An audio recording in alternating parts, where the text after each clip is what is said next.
Hey everyone, आप सभी का स्वागत है हमारे यूट्यूब चैनल में। तो जैसा कि हमने पिछले एपिसोड में देखा था, जो फिंगमी होता है अब वो उस हॉल ऑफ स्पिरिचुअल आर्टिफैक्ट में पहुंच चुका था और वहां जाते ही उसे ये पता चलता है कि उसकी जो जेड की फेरी होती है वो उसी जगह से बिलोंग करते थे और अब उसके जेड को एक नए लेवल पे ब्रेक थ्रू करना था, जिसके लिए वो फेरी फिंगमी से मदद मांगती है। और फिंगमी वहाँ के जितने भी सारे ट्रेजर्स होते हैं सबको एक जगह एक्यूमुलेट कर लेता है और हम देखते हैं कि वो जो जेड होता है वो उन सब की पावर्स को ऑब्जर्व करने लगता है कि तभी वहाँ उन ट्रेजर्स की तलाश करते हुए दूसरे सेक्ट के भी बंदे वहाँ पे आ जाते हैं, जो आते ही फिंगमी पे अटैक करने लगते हैं। अब यहाँ फिंगमी उनसे फाइट कर ही रहा होता है कि तभी हम देखते हैं कि वो डेमन सेक्ट का चीफ डिसिपल फिंग होता है वहाँ पे आता है। अब वो फिंगमी से इतना ज्यादा नफरत तो करता ही था और इस मौके का फायदा उठा के वो पीछे से फिंगमी पे अटैक करने वाला होता है। अब यहीं से हमारा एपिसोड शुरू होता है, जहाँ हम देखते हैं कि फिंगमी ने अब तक जितने भी अपने ओपोनेंट के साथ फाइट की होती है, ये डेमन सेक्ट का बंदा उन सबसे ज्यादा खतरनाक और पावरफुल था।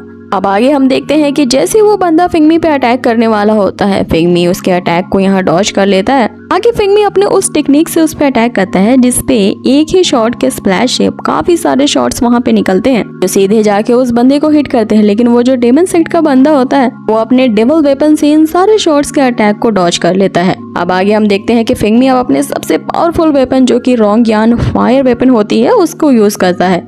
अब उस वेपन से निकलने वाली जो फायर होती है वो इमर्ज फायर होती है, जो कि इतनी पावरफुल होती है जिसे देख के वो बंदा कहने लगता है, अभी कुछ ही दिन पहले तो मैंने तुमसे फाइट की थी, उस वक्त तो तुम इतने ज्यादा पावरफुल नहीं थे, अचानक इतने दिनों में क्या हो गया जो इतने पावरफुल बन चुके हो। इस पे फिंगमी उससे कहता है कि हाँ मैं तो पावरफुल हो चुका है, लेकिन एक और चेंज हुआ है कि तुम भी बहुत ज्यादा वीक हो चुके हो।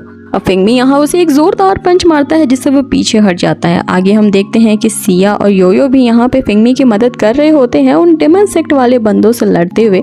यहाँ पे ये दोनों अपनी अपनी पावर्स को एक्टिवेट कर लेती हैं। तभी हम देखते हैं कि वो जो चीफ डिसिपल फिंग होता है वो फिर से उठ खड़ा होता है और अब उस बंदे के पास 2 सोल्स पावर होती हैं। ये इन दोनों का इस्तेमाल करते हुए फिंगमी पे अटैक करता है। अब इस बंदे की 2 सोल्स एनर्जी को फिंगमी यहाँ पे हैंडल नहीं कर पाता है कि तभी हम देखते हैं कि फिंगमी की मदद करते यहाँ मिस फिंग आ जाती है। यहाँ वो अपने हंटर से उसके डेवल वेपन पे अटैक करती है, जिसपे वो डेमन सेक्ट का बंदा उसे कहता है कि आखिर तुम कौन हो और हमारे मामले में यहाँ दखल क्यों दे रही हो। जिसपे यहाँ मिस फैंग अपना इंट्रोडक्शन देते हुए कहती है कि मुझे तुम्हारे डेमन सेक्ट का जो एटीट्यूड है ना वो बिल्कुल भी पसंद नहीं है और मैं तुम लोगों के इस बुलीनेस को बर्दाश्त नहीं कर सकती। जिसपे वो डेमन सेक्ट का बंदा उसे कहता है कि जब ऐसा ही बात है तो फिर मरने के लिए तुम भी तैयार हो जाओ। यहाँ हम देखते हैं कि इन दोनों की यहाँ फाइट शुरू हो जाती है, लेकिन यहाँ जो मिस फैंगशी होती है वो थोड़ी ही देर में उस डेमन सेक्ट के बंदे से मात खा जाती है। अपने डेवल वेपन से वो बंदा इतनी जोर से उस पे अटैक करता है कि वो वहीं गिर जाती है, लेकिन लकीली फिंगमी उसे बचा लेता है। यहाँ मिस फैंगशी उसे बताती है कि ये जो डेमन सेक्ट का बंदा है वो किसी येन नाम की एनर्जी का यूज कर रहा है और इसकी ये पावर काफी ज्यादा ट्रिकी होती है, तो तुम आगे इससे सावधान रहना। जिसपे फिंगमी उसे कहता है कि चिंता मत करो, आज के बाद ये किसी को भी हर्ट नहीं कर पाएगा, क्योंकि मैं आज इसे ऐसा सबक सिखाऊंगा ना कि वो किसी भी ट्रिक को करने के लायक ही नहीं रहेगा। आगे जो फिंगमी होता है अपने उसी रोंगयान वेपन को एक्टिवेट करता है, जो इसके बाद अपने 10 टाइम्स बिगर फॉर्म में आता है। अब इससे निकलने वाली जो फायर होती है वो भी 10 गुना ज्यादा बढ़ जाती है। लेकिन यहाँ वो डेमन सेक्ट का बंदा अपनी इविल पावर को जनरेट करता है और इस अटैक को भी आसानी से नलिफाई कर देता है। तो हम देखते हैं कि वो डेमन सेक्ट का बंदा अपने सबसे खतरनाक वेपन को एक्टिवेट करता है, जो की होती है उसकी फीनिक्स पावर। अब जैसे उसकी इविल पावर बढ़ती जाती है, इसके जो फीनिक्स बर्ड होते हैं वो मल्टीपल टाइम्स में और भी ज्यादा इंक्रीज हो जाते हैं। अब ये जो बर्ड्स होती हैं वो चारों तरफ से फिंगमी को घेर लेती हैं और फिंगमी यहाँ अपने शॉट से उसे रोकने की कोशिश करता है। यहाँ फिंगमी अपनी टेलीपोर्टेशन का यूज करते हुए उन चारों बर्ड्स को एक ही बार में रोकने की कोशिश कर रहा होता है। ये देख सिया और योयो भी उसकी मदद करने को जाने की सोचते हैं, लेकिन जो डेमन सेक्ट के बंदे होते हैं वो उसे रोक लेते हैं। आगे इन बर्ड से निकलने वाली एनर्जी इतनी ज्यादा तेज होती है कि फिंगमी इन्हें कंट्रोल नहीं कर पा रहा था कि तभी हम अचानक से देखते हैं कि वो जो जेड होता है वो अब अपने न्यू लेवल पे ब्रेक थ्रू कर चुका होता है। अब उसके नए लेवल पे पहुंचने से वहाँ पे एक बहुत बड़ा ब्लास्ट होता है, जिससे वो सारी की सारी फीनिक्स बर्ड वहीं डिस्ट्रॉय हो जाती है। वहाँ उस जेड की फेरी अपेयर होती है जो अब अच्छे से फिंगमी से कम्युनिकेट कर पा रही थी। कि पहले फिंगमी उसकी लैंग्वेज नहीं समझ पा रहा होता है, लेकिन अब ब्रेक थ्रू करने के बाद वो फेरी फिंगमी की लैंग्वेज बोलने लगती है।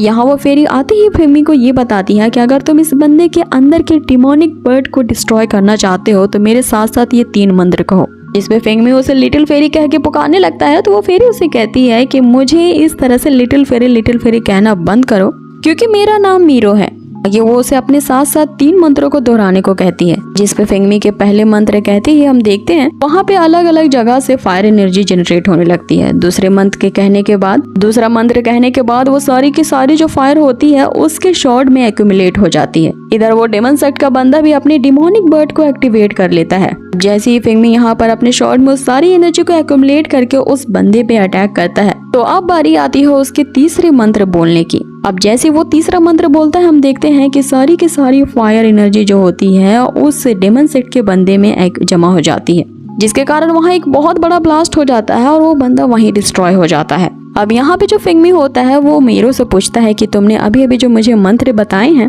उसमें तो हेवन और अर्थ के बहुत ही एंशिएंट लॉ कंटेन है, तो तुम्हें ये मंत्र आखिर कहाँ से मिला।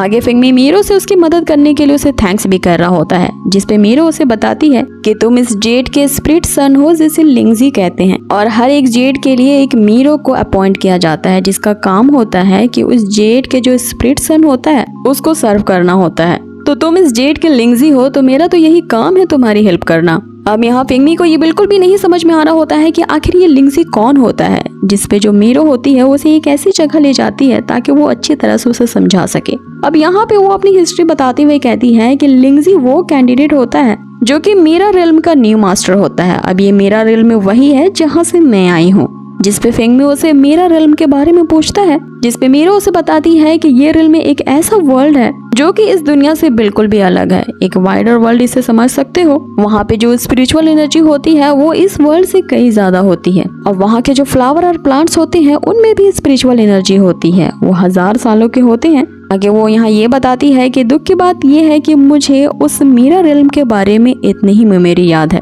जिसपे यहाँ फेंगमी उसे ये प्रॉमिस करता है कि मीरो तुम चिंता मत करो, मैं किसी भी हाल में तुम्हें तुम्हारे उस रिल्म में जरूर पहुंचाऊंगा। जिसपे मीरो उसे कहती है कि तुम अभी खुद ची गैदरिंग के लेवल पे हो, तो तुम मेरी मदद कैसे करोगे। जिसपे फेंगमी उसे कहता है कि मैं और भी ज्यादा प्रैक्टिस करूंगा ताकि मैं बहुत ज्यादा स्ट्रॉन्गर बन पाऊं, और मेरा आगे का प्लान यही है कि एक बार मैंने इमॉर्टैलिटी को कल्टिवेट कर लिया तो मैं अपने न्यू लेवल पे ब्रेक थ्रू कर पाऊंगा, और फिर मुझे एक स्ट्रॉन्गेस्ट कल्टिवेटर बनने से कोई नहीं रोक सकता।